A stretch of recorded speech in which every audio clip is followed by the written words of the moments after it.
مولاي صل وسلم دائما أبدا على حبيب نحمده ونصلي على رسوله الكريم أما بعد قال الله تعالى في كلامه المجيد الفرقان الحميد الحمد لله رب العالمين الرحمن الرحيم مالك يوم الدين وقال النبي صلى الله عليه وسلم صلاة الليل مسنا ومسنا ومسنا أو كما قال النبي صلى الله عليه وسلم সকল দর্শকদের মাহে রমজানের মোবারকবাদ ও আন্তরিক শুভেচ্ছা। আজকে আমাদের মুসলিম সমাজে, মুসলিম ধর্মে ইসলাম নিয়ে এবং ইসলামের ছোট বড় অনেক বিষয় নিয়ে আমাদের মাঝে তর্ক বিতর্ক আছে, ছিল, থাকবে। তবে তর্কটার সমাধান করবে কোরআন এবং হাদিস, এবং এই তর্ক সৃষ্টিও হবে হয়তো কোরআন হাদিসের কোনো একটি হাদিসকে কেন্দ্র করে বা কোনো একটি আয়াতকে কেন্দ্র করে। তবে এগুলোর সমাধান দিতে হবে আমাদের মুসলিম উম্মাহর যারা লিডার আছেন, সাহাবাদের থেকে আমরা এই সমাধান নেব, এবং সাহাবারা রাসূল সাল্লাল্লাহু আলাইহি ওয়াসাল্লাম থেকে সমাধান নিয়েছেন, আবার তাবেঈনরা সাহাবায়ে কেরামদের থেকে সমাধান নিয়েছেন, তাবেঈনরা তাবেঈনদের থেকে সমাধান নিয়েছেন, এবং আইম্মায়ে মুজতাহিদিনগণ তাবেঈনদের থেকে সমাধান নিয়েছেন। তো ঠিক আমাদের এই ইসলামের এই ইবাদত, মূলনীতি, এই ধরনের যে তর্ক বিতর্ক যে জিনিসগুলো নিয়ে আছে, আমাদের সেই সমস্ত বিষয়ের সমাধানগুলো কোরআন এবং হাদিসের থেকেই নিতে হবে, কোনো ব্যক্তি মন গড়া নিলে চলবে না। তো বর্তমান সময়ে সবচেয়ে বেশি আলোচিত এবং বিতর্কিত একটি বিষয় হচ্ছে তারাবি নামাজ নিয়ে। তারাবি নামাজ আসলে কয় রাকাত হবে সেটি নিয়ে যথেষ্ট বিতর্ক আমাদের মাঝে আছে। আমরা দেখতে পাই আমাদের এক শ্রেণীর ভাইয়েরা তারাবি নামাজ নিয়ে তারা মত প্রকাশ করতে চায় যে তারাবি নামাজ হচ্ছে 8 রাকাত। আবার আমরা দেখতে পাচ্ছি সাথে সাথে আরেকটি জামাত, আরেকটি দল, তারাও তারাবি নামাজ রাকাত সংখ্যা নিয়ে 20 রাকাত বলতে চায়। তো আসলে এখানে তারাবি নামাজ 20 রাকাত না 8 রাকাত, সেটি সমাধান আমাদের নিতে হবে কোরআন এবং হাদিস থেকে। এবং যারা তর্ক বিতর্ক সৃষ্টি করেছেন তারাও হয়তো কোনো একটি হাদিসকে কেন্দ্র করেই আসলে তর্ক বিতর্কটা শুরু করেছেন। তো আসুন দেখি আমরা কিভাবে 8 রাকাত পেলাম এবং কিভাবে আমরা 20 রাকাত পেলাম। তো যে ভাইয়েরা 8 রাকাত বলেন, আমি শুরুতেই তাদের এই হাদিসটি উল্লেখ করছি। তারা হযরত আয়েশা সিদ্দিকা রাদিয়াল্লাহু তাআলা আনহার একটি হাদিসকে সামনে নিয়ে তারাবি নামাজকে 8 রাকাত বলতে চায়। আয়েশা সিদ্দিকা রাদিয়াল্লাহু তাআলা আনহা বলেছেন যে রাসূল রমজানে এবং রমজান ছাড়া 11 রাকাতের বেশি নামাজ পড়েন নাই। এবং অন্যত্র আয়েশা সিদ্দিকা রাদিয়াল্লাহু তাআলা আরেকটি কথা আছে যে রাসূলের রাতের নামাজ 8 রাকাতের বেশি ছিল না, এরপর রাসূল বেতের করেছেন। তো এই যে দুটি হাদিস, একটি হাদিসের মধ্যে হযরত আয়েশা সিদ্দিকা রাদিয়াল্লাহু তাআলা আনহা তিনি 8 রাকাতের কথা বলেছেন, আরেকটি হাদিসের মধ্যে আয়েশা সিদ্দিকা রাদিয়াল্লাহু তাআলা আনহা বলেছেন যে রাসূলের রাতের নামাজ 11 রাকাতের বেশি ছিল না। তো সেখান থেকে এই হাদিসকে লক্ষ্য করে আমাদের এক শ্রেণীর ভাইয়েরা বলছেন যে রাতের নামাজ যেহেতু আয়েশা সিদ্দিকা রাদিয়াল্লাহু তাআলা বলেছেন যে 8 রাকাত, সেই হিসাবে তারাবি নামাজ হবে 8 রাকাত।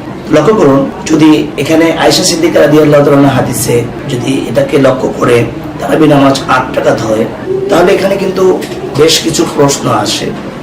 প্রথম প্রশ্ন হচ্ছে, আয়েশা সিদ্দিকা রাদিয়াল্লাহু তাআলা বলেছেন যে রমজানে এবং রমজানের বাইরে রাসূল আকরাম সাল্লাল্লাহু আলাইহি ওয়াসাল্লামের নামাজ 8 রাকাতের বেশি ছিল না, এবং অন্যত্র বলেছেন যে 11 রাকাতের বেশি ছিল না। প্রথম প্রশ্ন হচ্ছে রমজানে এবং রমজানের বাইরে 11 রাকাতের সেই হাদিসটি নিয়ে আমরা প্রথম পর্যালোচনা করি।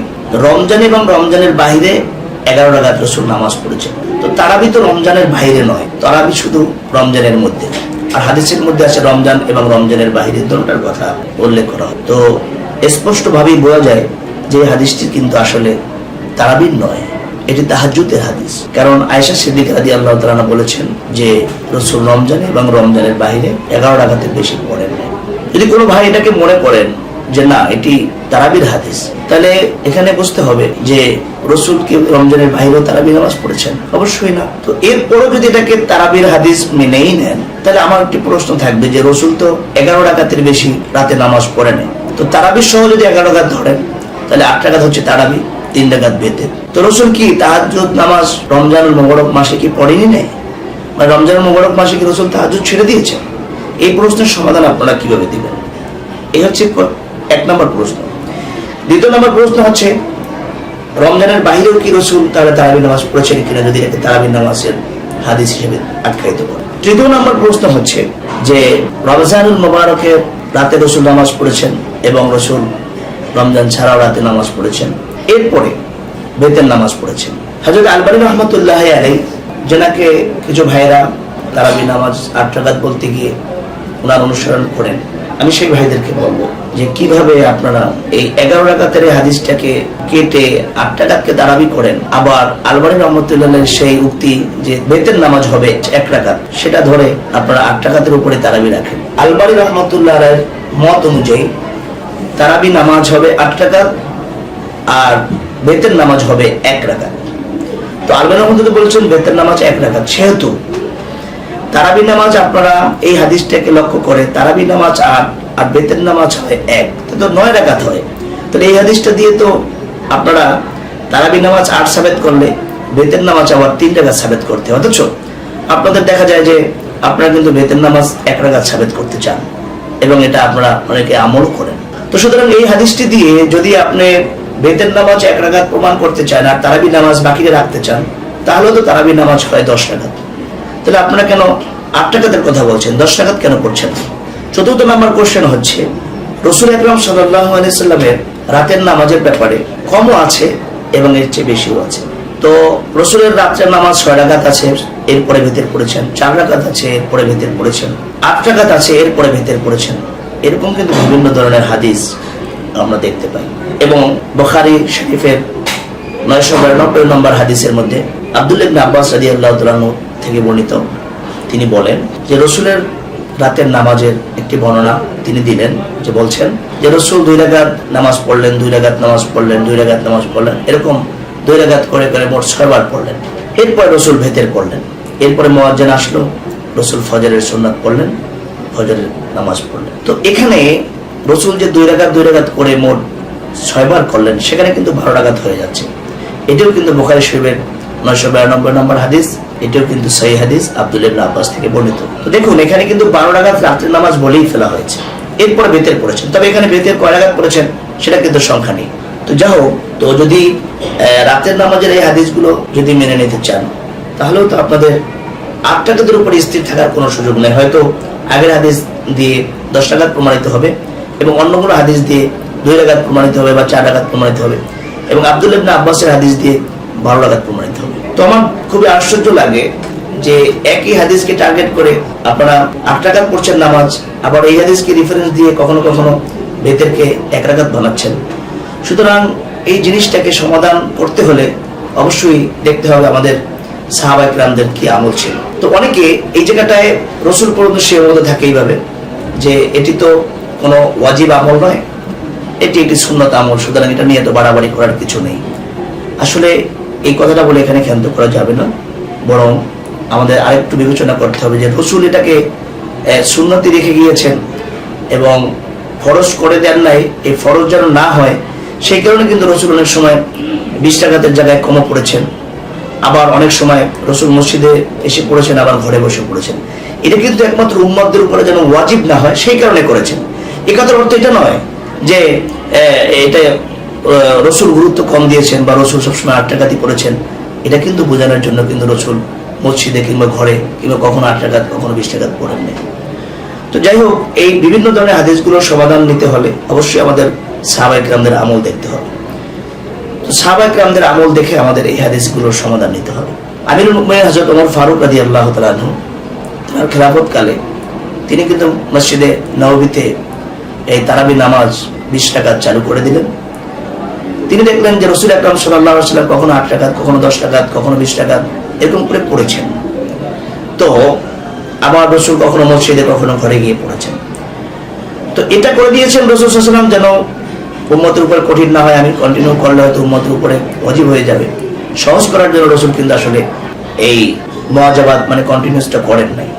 কিন্তু ওমর রাদিয়াল্লাহু আনহু দেখলেন যে আসলে যদি এখন উম্মতের ইজমা হয়ে এটাকে একটা সলিউশন সমাধান না দেওয়া যায়, তাহলে পরবর্তী উম্মতের জন্য এটি একটা জটিল বিষয় হয়ে দাঁড়াবে। এই কারণে হযরত ওমর ফারুক রাদিয়াল্লাহু তাআলা আনহু তিনি কিন্তু বড় বড় সাহাবাদেরকে নিয়ে পরামর্শ করে তারাবি নামাজ 20 রাকাত চালু করে দিলেন। মসজিদ নববীতে কিন্তু 20 রাকাত তারাবি নামাজ চলতে থাকলো, যেটি আজও সাক্ষী হয়ে আছে। মসজিদে নববীতে কিন্তু আজও কিন্তু তারাবি নামাজ 20 রাকাত চলছে। তো এখন এখানে ওমর ফারুক রাদিয়াল্লাহু তাআলা আনহু তিনি 20 রাকাত তারাবি চালু করলেন, কিন্তু নিজের গায়ের জোরে নয়, বরঞ্চ নিজে তারাবি নামাজ 20 রাকাত চালু করেছেন সেটি কিন্তু সাহাবা কিরামদের পরামর্শে এবং হাদিসের পর্যালোচনায়। সেখানে উম্মুল মুমিনিন হযরত আয়েশা সিদ্দিকা রাদিয়াল্লাহু তাআলা আনহা কিন্তু জীবিত ছিলেন, তিনি কিন্তু এটা কোনো প্রতিবাদ করেন নাই। সাহাবাদের ব্যাপারে আমাদের এতটুকু ধারণা থাকতে হবে যে সাহাবারা কিন্তু সত্যের জন্য সত্যের ঝান্ডাবাহী ছিলেন, সত্যের মাপকাঠি ছিলেন। ওনারা এক চুল পরিমাণ যদি সত্য থেকে কেউ বিচলিত হতো, তিনি যেই হোক, আমিরুল মুমিনিন হোক, খলিফা হোক, তার বিপক্ষে অবস্থান নিতে কিন্তু কোনো সাহাবারা দ্বিধাবোধ করতেন না। তো আয়েশা সিদ্দিকা রাদিয়াল্লাহু তাআলা যখন জীবিত ছিলেন প্রতিবাদ করেন নাই, বুঝতে হবে যে অবশ্যই ওই আয়েশা সিদ্দিকার যে আগের যে হাদিসটি যে রাসূল রাতে নামাজ 11 রাকাতের বেশি পড়েন নাই, সেটি কিন্তু এই কথা দ্বারা বোঝাই যায় যে রাসূলের যে ওই আমলটি 11 রাকাতের উপরে পড়েন না, সেটি তারাবির নামাজের জন্য নয়, বরং তাহাজ্জুদ নামাজের জন্য। এবং সেখানে ওসমান রাদিয়াল্লাহু তাআলা আনহু, হযরত আলী কারামাল্লাহু ওয়াজহু রাদিয়াল্লাহু তাআলা আনহু, এরপরে আরো অনেক বড় বড় সাহাবারা কিন্তু সে সময় ছিলেন এবং সকলেই কিন্তু এর উপরে ঐক্যমত পোষণ করেছেন এবং এটার উপরে ইজমা উম্মত হয়ে গিয়েছে। তবে অনেকদিন পরে হযরত আলবানী রাহমাতুল্লাহ আলাইহি কিছু পর্যালোচনায় সেটাকে একটু বিরূপ মন্তব্য পেশ হয় এবং সেখান থেকে কিন্তু কিছুটা একটু বিতর্কের সৃষ্টি হয়। তো যাই হোক, আমি আরেকটি কথা বলবো, সেটি হচ্ছে যদি উম্মতের কোনো আমল নিয়ে রাসূল সাল্লাল্লাহু আলাইহি ওয়াসাল্লামের যে কম বা বেশি পাওয়া যায়, হয়তো একটি হাদিসের মধ্যে বেশি আছে, আরেকটি হাদিসের মধ্যে কম আছে, সর্বসম্মতিক্রমে মুহাদ্দিসিন কিরামদের উক্তি, ইবনে তাইমিয়া সহ বিভিন্ন মুহাদ্দিসিনের উক্তি হচ্ছে, কোন আমলের হাদিস যদি দুটি পাওয়া যায়, দেখা যায় যে দুটি হাদিসই সহিহ আছে, তবে একটি একটু বেশি সহিহ কিংবা একটু কম, বা একটা জয়ীফ তবে মওজুনা এবং আসাধ্য দরজার জয়ীফ না, তো ওই দুইটা হাদিসকে কম্পেয়ার করে দেখা যায় যে জয়ীফ হাদিসটি আমলের পরিধি একটু বেশি, সেখানে আমলের হালাত একটু ভালো, তখন ওই হাদিসটার উপরে কিন্তু আমল করা যায়, ওই হাদিসটিকে একেবারে ফেলে দেওয়া উচিত নয়। তো আপনারা দেখুন, যদি দুইটি হাদিসকে কম্পেয়ার করা হয় 8 রাকাত এবং 20 রাকাত, দুটো হাদিস কিন্তু আছে, যদি ওই 8 রাকাতের ওই হাদিসটি মতান্তরে 11 রাকাতের যে হাদিসটি, যদি আমরা এটাকে যদি তারাবিও ধরি, তারপরেও কিন্তু ওই হাদিসটি যে তারাবি স্পষ্ট সেটা তো আমরা জানাই আছে, এবং দুটো হাদিস কিন্তু সহিহ এবং ওই হাদিস জয়ীফ হাদিস সেটা কিন্তু কেউ বলতে পারবে না। তো সুতরাং আমলের ক্ষেত্রে যদি পরস্পর দুটি হাদিস পাওয়া যায়, যখন বেশি যেটার মধ্যে থাকবে সেটি কিন্তু আমাদের আমল করা উচিত, কারণ 20 রাকাতের হাদিসটি যদি কেউ পালন করে, তার কিন্তু 8 রাকাত পালন করা হয়ে যাচ্ছে। সুতরাং সেদিক থেকে আমরা বেশি আমল যেখানে আছে সেটাকে ছেড়ে দিয়ে কম আমলটি কেন করব? হতে পারে যদি ওই হাদিসটি আল্লাহ এবং রাসূলের মনোনীত হয়ে যায়, আল্লাহ পাক যদি ওইটাই চান যে 20 রাকাতই উম্মত পড়ুক, তো আমরা যদি 8 রাকাত পড়ে থেমে যাই, তত রাসূলের মানসা অনুযায়ী কিন্তু আমাদের আমল হচ্ছে না।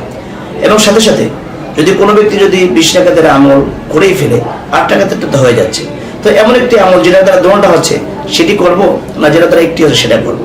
আমরা কিন্তু দুনিয়াকে দেখা যায় এক কথায় দুটি জিনিস পেয়ে যাই, আমরা কিন্তু সেই কথাটাই বলি। তো যদি একটা হাদিস আমল করতে গিয়ে যখন দুইটা হাদিস হয়ে যাবে, তখন কিন্তু আমরা অবশ্যই ওই 20 রাকাতের হাদিসটি আমল করবো। তো সুতরাং ইজমা উম্মত যেটা হয়ে গেছে, সাহাবা কিরামদের যেখানে ইজমা হয়ে গেছে 20 রাকাতের উপরে, সেখান থেকে সরে এসে নতুন কোন একটি মত আদর্শ বাস্তবায়ন করা, নতুন কোন একটা ফিরকা বা দল তৈরি করা, এটা বর্তমান সময়ের জন্য উম্মতের ঐক্যবদ্ধ এই সময়টিতে আমরা এই নতুন একটি দল তৈরি করে উম্মতদেরকে ভাগ করা, এটি আমাদের জন্য সমীচীন হবে না। সুতরাং আমি সকলকে উদারত আহ্বান করব, আমরা যেন এই হাদিসের পর্যালোচনায় এবং সাহাবাদের আমলকে সামনে রেখে আমরা 8 রাকাত নয় 20 রাকাত তারাবির উপরে আমরা সকল ঐক্যমত পোষণ করি। আল্লাহ রাব্বুল ইজ্জত আমাদের সকলকে আমল করার তৌফিক এনায়েত করে। সকলে ভালো থাকবেন, সুস্থ থাকবেন। ধন্যবাদ। আসসালামু আলাইকুম ওয়া রাহমাতুল্লাহি ওয়া বারাকাতুহু। ওয়া আখিরু দাওয়ানা আলহামদুলিল্লাহি রাব্বিল আলামিন।